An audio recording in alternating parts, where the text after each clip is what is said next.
It is in the very nature of human intelligence. If you do not know something, if you realize you do not know something, it's very natural for your intelligence to seek to know. So we must understand this. It is in the very nature of human intelligence that if you do not know something, if you realize you do not know something, because most people do not realize that they do not know. If you realize that you do not know, it's very natural for your intelligence to seek to know. It doesn't need a guru, it doesn't need a scripture, it doesn't need somebody to introduce that to you. It is in the nature of your intelligence that you wish to know. There are lots of experiments to show, even mice, if you leave them in a place, within 2 minutes, they will research everything in that space. For their own reasons, of course, for survival reasons, they, inquire into everything around them to find out how the place is.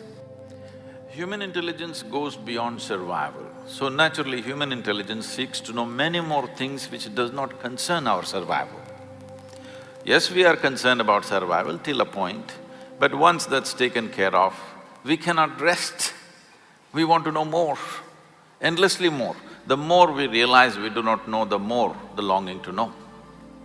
So this longing to know, when it finds a very intense expression in the form of seeking, we call this spiritual process. Or in other words, the basis of spirituality is a realization that I do not know.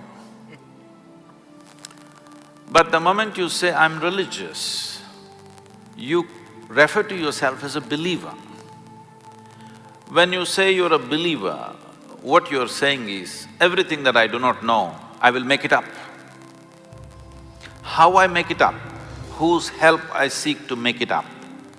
Maybe varying from person to person, somebody makes it up with scriptural assistance, somebody makes it up with the assistance of a priest or a pandit or a guru or whatever. But you seek some authority. You kind of make a compromise in your life that instead of truth, you settle for an authority as the truth. Spiritual process means truth is the only authority for you. Authority is never the truth for you. So these are two different aspects, unfortunately spoken in the same breath most of the time. So, I would say spiritual process is far closer to scientific enquiry.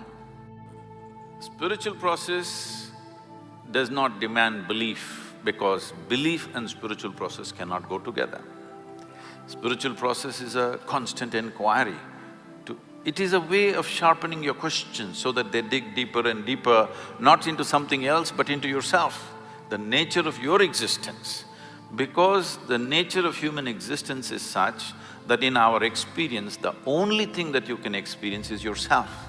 You actually believe you're experiencing many things, but you only know everything the way it happens within you. You do not know any other way.